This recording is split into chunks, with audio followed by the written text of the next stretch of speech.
Hello guys, बहुत interesting video होने वाली है ना। तो शुरू करते हैं ना। आपने टाइटल देख ही लिया होगा क्या है, और चलिए शुरू करते हैं। पहले तो हुआ क्या है। तो एल&टी के चेयरमैन है, आपने भी शायद देख ही लिया होगा, एस.एन. सुब्रमण्यम जी है ना। तो उन्होंने अब एडवोकेट किया 90 आवर वर्क वीक, है ना। ये कुछ नया नहीं है, मेरे ख्याल से 6 या 7 महीने या लगभग साल हो गया होगा जब से ये नारायण मूर्ति जी जो इन्फोसिस के चेयरमैन है, उन्होंने एडवोकेट किया था 70 आवर्स वर्क वीक। उससे ये एक स्पायरलिंग जो है ये साइकिल शुरू हुई है जो नेवर एंडिंग है। उसके बाद हम देख ही सकते हैं नारायण मूर्ति जी के 70 घंटे के बाद सीधा आया, अब क्या था इनका नाम, ओला के जो भविष्य अग्रवाल है उनका, पता नहीं उन्होंने शायद 84 आवर वर्क वीक का था, ऐसे कुछ का था। और फिर अब ये नए कार्टून आए एस.एन. सुब्रमण्यम, है ना, एल&टी के चेयरमैन। तो ये कह रहे हैं 90 आवर वर्क वीक, ठीक है। तो रिवर्स ही डायरेक्शन में जा रहे हैं, ठीक है। डेवलपिंग जो कंट्रीज़ होती हैं वो कम करती रहती हैं, तो जो डेवलप्ड होती है वो कम करती रहती हैं। जैसे जर्मनी में देख लीजिए आप, उसमें देख लीजिए क्या था, यूएस में देख लीजिए, इतना नहीं होता भाई। 50 घंटे मेरे ख्याल से मैक्स होता है यूएस में, उन्होंने खुद ही कहा कि 50 घंटे मैक्स होता है। इंडिया में तो भाई ऐसे लीचड़ों से आप बच के ही रहे, मैं बिल्कुल सीधे शब्दों में कहूँगा, ठीक है। अब ये क्या है, आपको थोड़ी बात की गहराई में जानने की कोशिश करनी है। एक पहली बात तो इन्होंने, इनकी पहले मैं 1-2 बातें बिल्कुल स्लैम करूँगा। मतलब ये भाई साहब कहते हैं क्या, वो मैं रिग्रेट करता हूँ कि मैं अपने एम्प्लॉयज़ को संडे नहीं बुला सकते, है ना। जब इनसे पूछा गया कि आप सैटरडे को वो क्यों करते हैं वर्क डे, तो फिर उन्होंने कहा कि मुझे तो ये रिग्रेट है कि मैं संडे को अपने एम्प्लॉयज़ को नहीं बुला पाता क्योंकि मैं संडे को काम करता हूँ, उन्होंने ऐसे कुछ बोला। तो भाई साफ बात है, 39 ईयर्स का आपका करियर हो चुका है जब से आपने एल&टी ज्वाइन करी है, ठीक है। अब आप उसके चेयरमैन हैं, ठीक है। अभी डेटा से पता चला था कि इनकी जो सैलरी है वो 534 पॉइंट समथिंग जो है वो टाइम्स है जो एम्प्लॉयज़ हैं इनके एल&टी के। तो भाई जब आपकी सैलरी ही 23-24 में शायद इनकी 51 करोड़ है जो रिपोर्ट हुई है, 51 करोड़ आपकी फाइनेंशियल ईयर में सैलरी है, तो भाई आपको तो काम करना ही है भाई कुत्तों की तरह, है ना। तो आपको तो करना ही है अपने एसेट्स और एक्सपैंड करने के या जो भी। तो भाई आपकी तो एज ऐसी आ गई है कि भाई आपको काम के अलावा कुछ दिखना भी नहीं चाहिए, ठीक है। मैं वैसे सख्त खिलाफ हूँ एज के, लेकिन चलो भाई जैसा जिसका मन है वो कर ले, लेकिन भाई दूसरों की ऐसी तैसी मत पेलो। हाथ जोड़ के यही प्रार्थना है मेरी, ठीक है। और जीने दो, इंसान ही है भाई, रोबोट अभी थोड़ा टाइम है ना। 50 साल बाद जब रोबोट आ जाएंगे उनसे तो भाई आप 90 का मतलब जितने भी आप कैलकुलेट कर लो, 24/7 ये कहते हैं 3x365, वो तो फेल दो पूरा, है ना। वैसे एक टाइम बाद वो भी नहीं कर पाए क्योंकि उनको में भी थोड़ा आपको पता होगा कूल डाउन इशूज़ होते हैं, क्योंकि हीटिंग इशूज़ हो जाते हैं, तो उनको भी फिर थोड़ा रेस्टिंग टाइम चाहिए होता है। लेकिन मुझे लग रहा है कि ये जो है वो रोबोट को वो उतना टाइम भी नहीं देंगे, उनकी जगह खुद ही करने लग जाएंगे, है ना।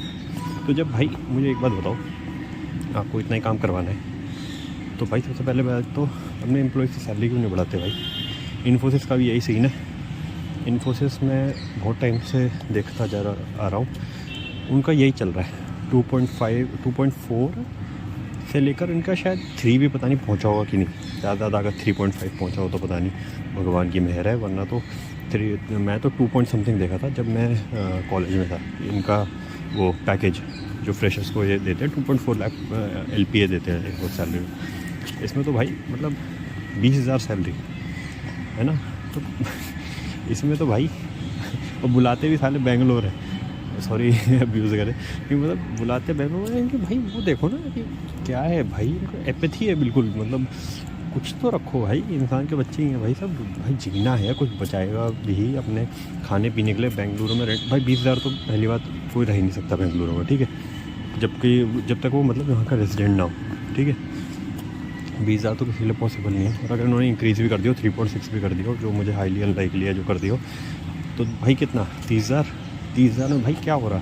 आपको पहली बार शेयरिंग में कमरा लेना पड़ेगा बेंगलुरु जैसे शहर में जाके, ठीक है। 2-3 आपके जो भी पार्टनर होंगे बेंगलुरु में, रूममेट्स जिसे कह सकते हैं। उसके बाद मेड का खर्चा है, उसके बाद पहली बात अगर चले मेड भी रखे खुद ही तीनों कोलैबोरेट करके रखने हैं। तो भाई रेंट मुझे तो नहीं लग रहा भाई 40,000 से कम होगा बेंगलुरु में किसी वो उसका अच्छे ठीक ठाक उसका। ठीक है, तो अगर 3 हिस्सों में बांट लिया भाई 13,000 तो आपके ऐसे ही चले गए। 30,000 की सैलरी में से 13,000 ऐसे ही चले गए आपके 40 समथिंग %। उसके बाद जाके आपने कम्यूट भी करना है ना, अगर इधर उधर जाना है उसमें और जोड़ लीजिए। ऊपर से फिर भाई बंदा कुछ बचाएगा भी, कुछ खाएगा भी ऑफ कोर्स, है ना। कभी कभी बाहर भी चले जाते हैं, जो भी है कुछ वैसे रिक्रिएशन नीड्स भी हो जाते हैं। कभी कुछ मूवी वूवी देखने का मन कर गया तो भाई बंदा तो 10 बार सोचेगा भाई क्या चल क्या रहा है। ठीक है, ऊपर से आपने उनका खून चूस रखा है बिल्कुल 90। पहली बात तो आप भूल जाइए कि आप मूवी वो देख पाएंगे कि जैसे लीचड़ है, या तो आपका पूरा का पूरा 90 घंटा तो पूरा आप ही खा गए, आपके पास कोई जूस बचा ही नहीं है। ठीक है, तो आपने 30,000 की सैलरी लेके अपना घर बैठो, इनको बोलो ठीक है अपने करोड़ों की सैलरी जो है पहले गरीबों में दान कर दो, फिर जाके बात करना। ये मतलब मुझे वैसे इतना गुस्सा आता है, लेकिन भाई ये देखिए आप एक नैरेटिव सेट हो रहा है। ठीक है, अब ये कर कह रहे हैं, वैसे ये एक अच्छी बात है। मैं ये नैरेटिव एक्सप्लेन करने से पहले अच्छी बात बता दूँ, दीपिका पादुकोण जी और मेरे ख्याल से बैडमिंटन प्लेयर है अपनी बहुत दिग्गज ज्वाला गुट्टा जी, उन्होंने इसको स्लैम किया है ना। और ये करना भी चाहिए, है ना। ये जो है इट्स हाई टाइम की, मतलब हम इसके अगेंस्ट बोले, है ना।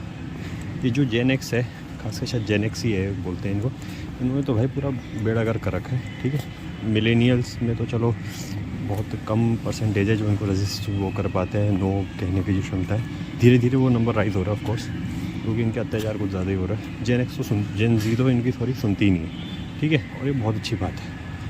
मैं तो कह रहा हूँ कि इनकी बिल्कुल ऐसी तैसी कर देनी चाहिए। ठीक है, इस चीज़ पे अपना काम धाम ढूंढो, गिग इकनॉमी का काम है, अच्छा ज़माना वही है ना। और ये तो भाई बोलते तो होते हैं मुझे नहीं।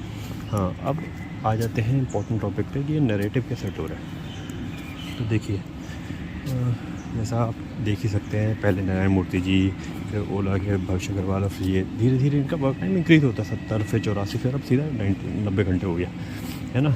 तो दिक्कत ये है कि जैसे इन्होंने चाइनीज़ वर्कर्स का एग्जांपल लिया, तो चाइना में भी एक बहुत इंटरेस्टिंग वो है, फोटो कह सकते हैं, एक छोटी शॉर्ट स्टोरी है कि चाइनीज़ फ्रॉक को आप जैसे पकाते हैं तो क्या होगा, आप एकदम से उसको उबलते हुए पानी में रख दें तो वो भाग जाएगा, है ना, उछल के भाग जाएगा। उसे क्या करते हैं, एक नॉर्मल रूम टेम्परेचर के पानी में रखते हैं पैन में, और फिर उसे धीरे धीरे उस वाटर का टेम्परेचर बढ़ाते हैं। ठीक है, तो वो क्या होता है, धीरे धीरे कंफर्टेबल होने लगता है, कंफर्टेबल हो गया, चलो भाई थोड़ा सा टेम्परेचर बढ़ा, चलो भाई थोड़ा सा टेम्परेचर बढ़ा, करते करते फ्रॉक को पता ही नहीं चलता कि वो टेम्परेचर इतना बढ़ जाता है कि वो बाहर ही नहीं निकल पाता। ठीक है, उसकी डेथ वहीं पर हो जाती है। तो बस एग्जैक्टली जो सिनेरियो है वो यहीं पर चल रहा है। वो चाहते हैं कि चलो 90 नहीं तो भाई 90 नहीं बोला तो चलो भाई 80 घंटे तो करेंगे, है ना। कि मतलब पहाड़ जैसा टास्क दे दो, फिर बोलो यार इतना तो कर ही लोगे, आधा पहाड़ तो चढ़ ही लोगे, पूरा पहाड़ नहीं चढ़ पाओगे तो, है ना। अरे भाई ये पहाड़ चढ़ने में उसका भी तो कोई फ़ायदा होना चाहिए, उसकी कोई स्किल्स इंप्रूव होनी थी। ठीक है, स्किल कितनी अगर मार्जिनल कोई इंप्रूव हो रही होगी उस प्रोजेक्ट से, प्रेशर इंक्रीज़ हो रहा है और कुछ नहीं। ठीक है, दिमाग में आपने EY एम्प्लॉय का भी देखा था, उसका भी यही सीन है। ये ऐसे ही मैनेजमेंट होती है जो पूरा ख़त्म करती है लोगों को। और मैं चाहूँगा कि आप इस सब चीज़ों से तो बिल्कुल दूर रहें। ठीक है, बिल्कुल मेंटली एब्सेंट रहो ऐसी कंपनी से, और अपना साइड बाई साइड कुछ और भाई स्विच करना शुरू कर दो। ठीक है यार, वर्क फ्रॉम होम की तरफ बढ़ रहे हैं और गिग इकोनॉमी की तरफ बढ़ रहे हैं, ये भाई साहब हमें बिल्कुल रिवर्स डायरेक्शन में जा रहे हैं, बिल्कुल दिहाड़ी मजदूरी। कल को तो ये कह देंगे कि भाई आपको तो मिनट के हिसाब से पैसे मिलेंगे। शायद पिछली बार मैंने देखा था कभी कि ऐसा हो गया था कि कंपनी ऐसे कर रही थी कि जो वो है डेस्कटॉप आपका, आप कितना स्क्रीन टाइम दे रहे हैं उसके हिसाब से आपका वो देख रही थी वर्क आवर्स, और उसके हिसाब से मीमो भी इशू हो रहे थे लोगों को। पता नहीं भाई, मतलब कुछ और ही चल रहा। मतलब भाई आप तो बस वीडियो से बांधने की देरी है, और फिर वही जैसे पुराने में हंटर मार के करवाते थे, बस वही सीन हो रहा है। ठीक है, तो ये सब से अपना बिल्कुल दूर रहिए, थोड़ा अपना काम काज दूसरी तरफ स्किल्स को डेवलप करिए, और ऐसे जब तक सहा जाता है सही, वरना छोड़ दीजिए। ठीक है, ज़िंदगी से बड़ी कोई चीज़ नहीं, अपना स्किल इंप्रूव करिए, किसी और ठीक कंपनी में जाइए। जितने मैंने देखा है HCL और ये फिर भी जितना मुझे लग रहा है ठीक है, HCL TCS ये सब भी फालतू के नोटंकी वाले वो नहीं करते। ये जैसे मैंने इन्फोसिस तो कुछ और ही सीन चल रहा है इन्फोसिस का तो ठीक है। लेकिन HCL TCS ये काफ़ी अच्छी कंपनी है, निफ्टी 50 में भी आती है। और तो काफ़ी मुझे जितना लग रहा है कि मैंने जितना आसपास के लोगों में देखा है, क्योंकि मेरे आसपास के लोग हैं, ऐसे में हवा में बात नहीं कर, तो वो ठीक है, कंपेरेटिवली काफ़ी सही है, बेटर ऑफ है। इस मतलब क्या बोलें, अब इसे तो कुछ और ही चल रहा है भाई ड्रामा। तो मैं बस यही कहूँगा, अपना जो देखना देखिए, पर इन जैसे लीचड़ों को जल्दी आइडेंटिफाई करिए और ज़्यादा है नौकरी छोड़ दीजिए और मिल जाएंगी। फ्रेशर्स को तो मैं और कहूँगा कि भाई ऐसी कंपनियों से बिल्कुल मतलब दूर रहो, है ना, बिल्कुल दूर रहिए ऐसी कंपनी से। कोई कहता है कि फाइनेंशियल ट्रबल, भाई यार फाइनेंशियल ट्रबल ये ऐसे लोग सॉल्व नहीं कर सकते, ठीक है। 30,000 पर मंथ की सैलरी आपको फाइनेंशियल ट्रबल सॉल्व नहीं करने वाली, ठीक है। और कर लेगी तो भाई 25,000 के पकड़ लो, पर थोड़ा मानसिक सुकून हो, है ना।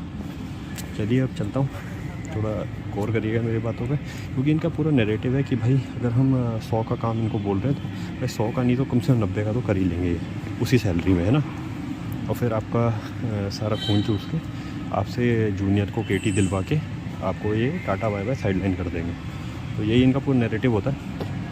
थोड़ा बच के रहिए। स्किल्स आप अपने तक जितना सीमित रखें उतना बढ़िया है। चाणक्य नीतियाँ बनाइए, बिल्कुल काम से काम करिए, है ना। अपने स्किल्स इंप्रूव करते रहिए और इनको कुछ खबर ना होने दीजिए। और जैसे ही कहीं हायर पैकेज मिल रहा है भाई निकल लो, ठीक है, ऐसी कंपनी से तो ठीक है। तो मैं चलता हूँ काफ़ी रैंट कर दिया, सॉरी। आप कमेंट में ज़रूर बताइएगा आपका क्या ओपिनियन है ये SN सुब्रमण्यम जी के ये कमेंट, मतलब क्या वाहियात कमेंट है यार, मतलब ये कोई कहने की बात होती है। चलो ठीक है, चलता हूँ फिर, बाय बाय।